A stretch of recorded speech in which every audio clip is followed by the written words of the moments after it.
Halo semua, salam hangat dari Surabaya. Tapi kali ini di rumah aja.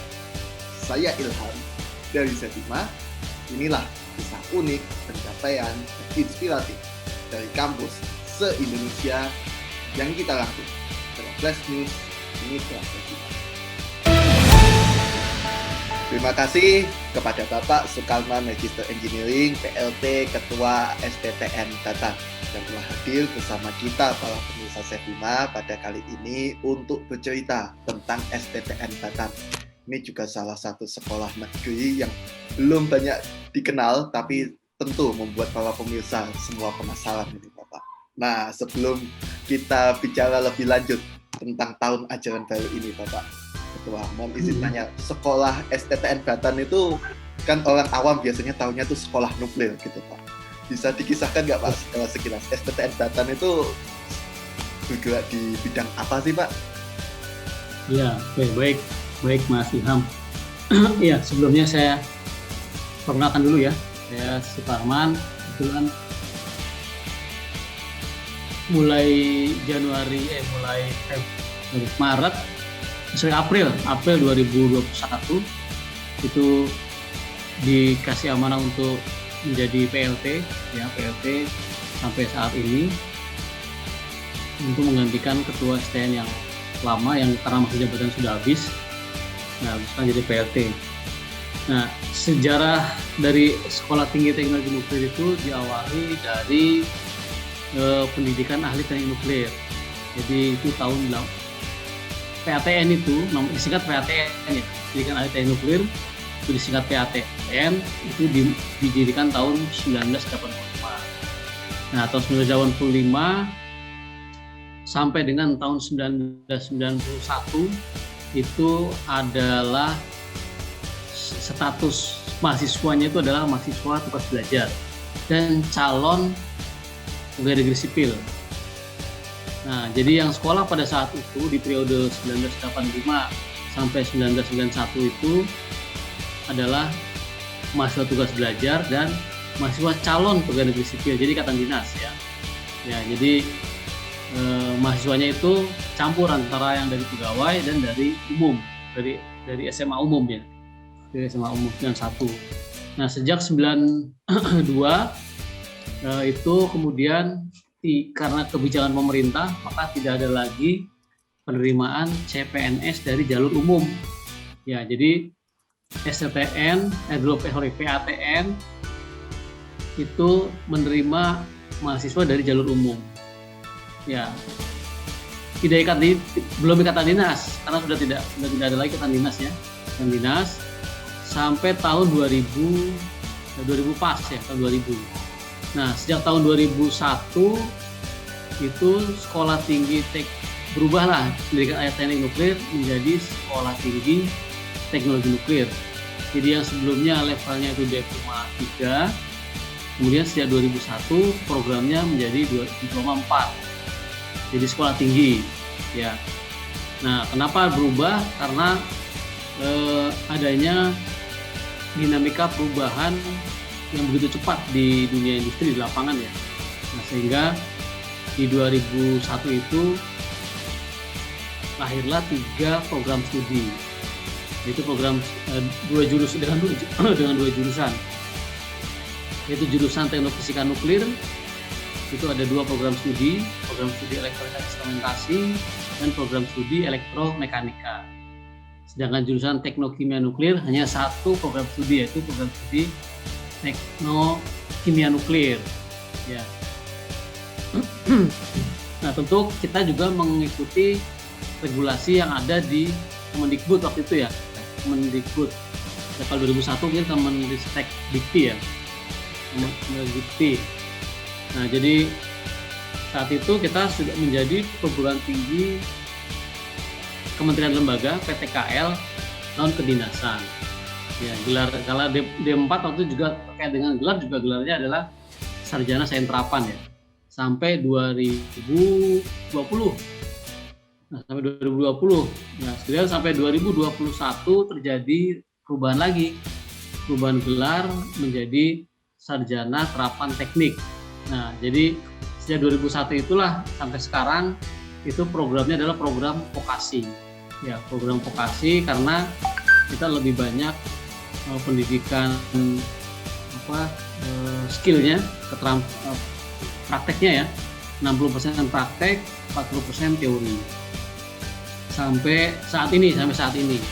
Nah, nanti di 2021 ini, September besok itu semester ganjil, itu kita berubah lagi.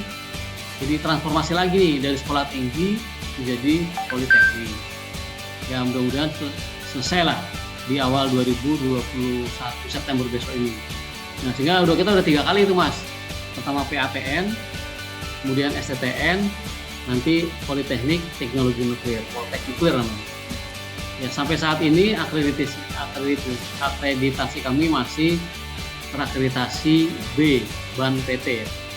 Ya, gitu Mas, itu kira-kira sekilas. Dengan akreditasi institusi kami masih B, Memang agak sulit untuk mendapat A karena akreditasi kita diukur oleh akademik, sementara kita programnya adalah vokasi, ya itu agak sulit.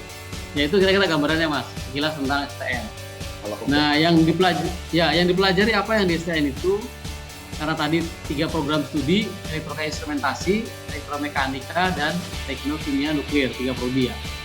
Nah, program studi elektromekanika itu nanti diharapkan lulusannya itu menjadi lulusan yang mampu mampu menjadi ahli dalam bidang elektronika ya, bidang elektronika, bidang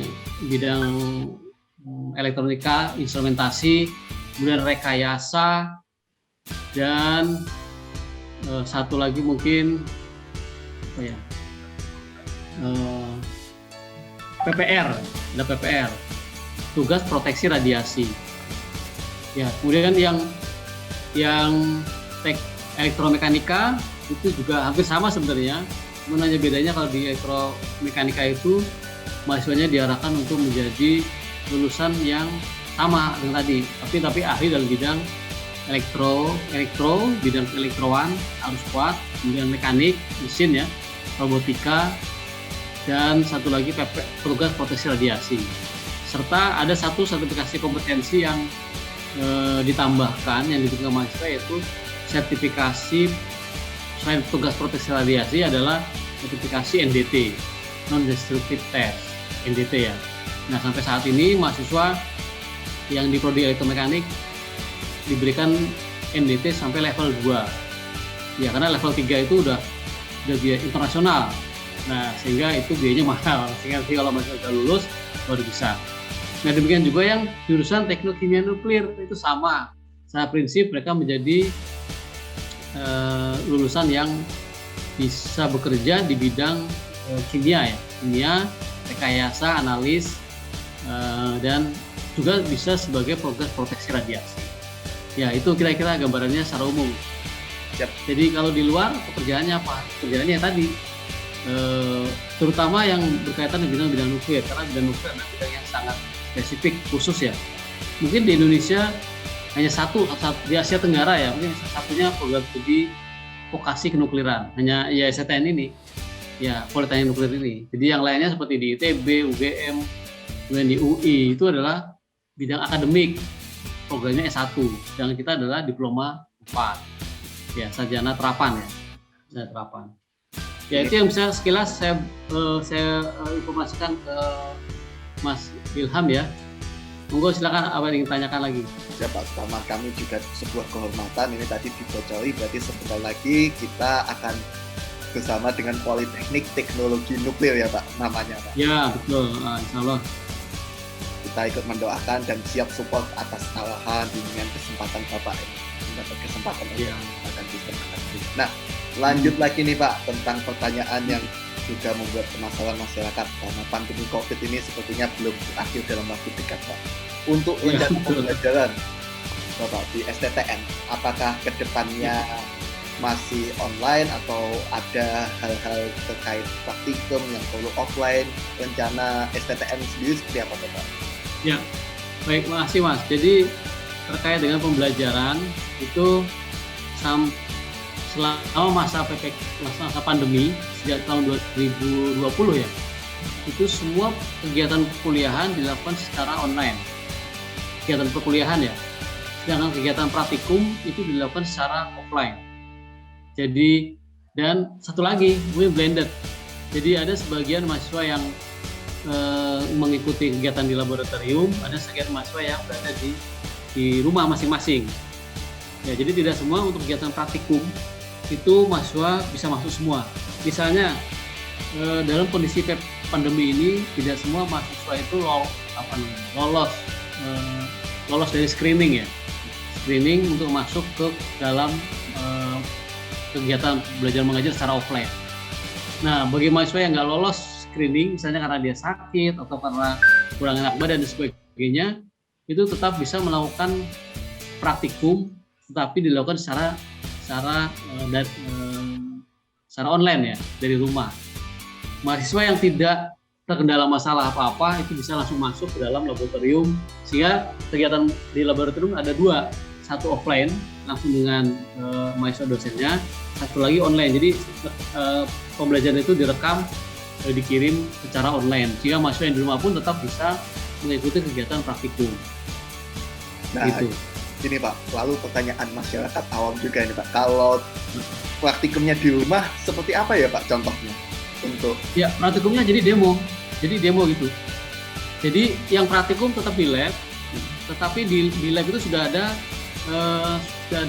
videonya. Sudah ada videonya. Jadi orang yang melakukan secara langsung sebenarnya bisa banyak cara ya. Bisa dilakukan secara online. Jadi mahasiswa yang praktikum, kemudian ada yang merekam, yang hadir di laboratorium ya, merekam, kemudian itu rekamannya dikirim secara online. Sehingga mahasiswa yang lain bisa mengikuti bagaimana proses kegiatan praktikum itu dilakukan.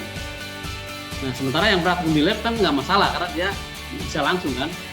Nah, itu tadi untuk hal yang terjadi karena kendala tidak bisa masuk karena PPKM tadi, misalnya karena sakit, kurang enak badan, pilek, batuk, demam dan sebagainya, itu mereka tidak disarankan untuk masuk. Jadi mereka harus di rumah gitu loh, demi keamanan semuanya, dosennya, teman-temannya yang lain, kampus dan sebagainya. Gitu Mas. Jadi kalau teori sudah pasti dilaksanakan secara daring. Bahkan mungkin ke depannya kan mahasiswa STN tidak hanya dari yang reguler Mas, nanti ada mahasiswa STN yang berasal dari RPL. Nah, RPL itu rekognisi pembelajaran lampau yang mungkin mahasiswanya itu tidak ada di sini, tapi ada di tempat bekerjanya. Nah, itu untuk perkuliahan tetap sama dilakukan secara online ya, perkuliahan secara online. Nah, sehingga kita memang akan menyiapkan kegiatan perkuliahan itu lebih banyak ke arah online-nya, lebih banyak online-nya ya. Mungkin bisa jadi online yang sifatnya online yang sifatnya offline ya. Offline itu artinya dia bisa ngerekam dalam bentuk rekaman video sebuah kegiatan pembelajaran di laboratorium. Nah, itu yang akan bisa di-download, kemudian masih bisa melihat secara langsung. Ya, memang secara capaian pembelajaran ini nggak pas kan, kurang bagus gitu loh, karena skillnya kan hanya cuma ngelihat, kan orang nggak bisa kalau berenang terus ngelihat bisa berenang kan nggak bisa ya, dia harus terjun langsung ke kolam renang. Nah, seperti itu kira-kira gambarannya. Nah, jadi yang terbaik adalah mengikuti kegiatan secara langsung di laboratorium, jadi maksudnya praktek langsung, itu yang terbaik ya. Ini sebenarnya hanya untuk mengantisipasi kondisi PPKM sama pandemi ini aja Mas. Jadi kalau normal semua kegiatan dilakukan secara offline di ruang laboratorium. Begitu Mas. Ya Pak, walaupun kita ini penyedia sistem akademik dan basisnya online dan untuk namanya perusahaan IT ya Pak, pandemi ini order, tapi kita itu juga tetap berdoa Pak. Semoga pandemi ini segera berlalu. Nggak ada masalah, saya kira perusahaan IT mau pandemi mau enggak ya, saya kira tetap baik ya. Tapi sangat pas karena kalau kondisinya pandemi gini, perusahaan IT ini ya kebajiran project ini kayaknya. Termasuk kepercayaan dari Bapak, ini sebuah kehormatan bagi kami. Nah, yang terakhir nih Pak, harapan dari Bapak selaku PLT Ketua untuk STTN datang di tahun ajaran 2021-2022 ini. Ya, baik. Nah, dengan sekarang bermigrasinya sistem informasi akademik Sinau, yang lama Sinau namanya ya, ke Sevima itu, saya berharap hal-hal apa yang menjadi kendala di sistem informasi sebelumnya, misalnya kendala proses sinkronisasi PDDikti ya, karena beberapa kali mengalami kendala, misalnya beberapa nilai nggak masuk, misalnya nilai nggak masuk. Nah, dengan adanya Sevima, kendala-kendala itu sebenarnya harus bisa diantisipasi sebelumnya gitu loh. Bahkan mungkin kalau ada sinkronisasi, ya itu bisa diselesaikan dengan smooth gitu ya, dengan Sevima. Jadi kemarin nampaknya sudah hasil kita bincang di awal kan pertama kali dengan Mas Eva lupa. Jadi Sevima sudah mampu untuk mengantisipasi kejadian-kejadian yang dialami oleh STN dalam sistem sebelumnya.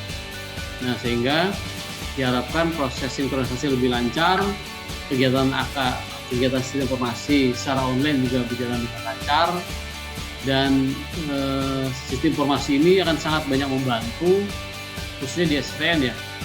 Di STN walaupun jumlahnya mahasiswanya belum banyak, memang karena kebijakan yang nggak bisa banyak ya, dibatasi, itu akan sangat membantu sekali ya, terutama untuk efisiensi pengolahan data, bahkan mungkin nantinya untuk dalam bentuk decision maker di dalamnya itu. Nah, sehingga kita bisa melihat langsung berapa jumlah mahasiswanya, siapa yang cuti dan sebagainya akan terlihat dengan mudah. Sehingga bagi kami di pimpinan akan lebih mudah untuk membuat kebijakan-kebijakan, melihat data yang sifatnya online gitu ya. Nah, itu sih harapan kami ya, supaya dengan migrasi ini nanti bisa berjalan dengan mulus, lancar, secepatnya ya, hingga tidak terkendala proses-proses yang ada di database sebelumnya, di data sistem informasi yang lama ya. Nah, mudah-mudahan ini mulus, segera langsung tune in, udah selesai, jadi semuanya langsung ya tinggal mindah aja gitu, seperti nuang air gitu, langsung pindah semuanya. Itu Mas Ilham, saya kira harapan saya ya selaku pimpinan di STN. Ya, semoga semuanya lancar.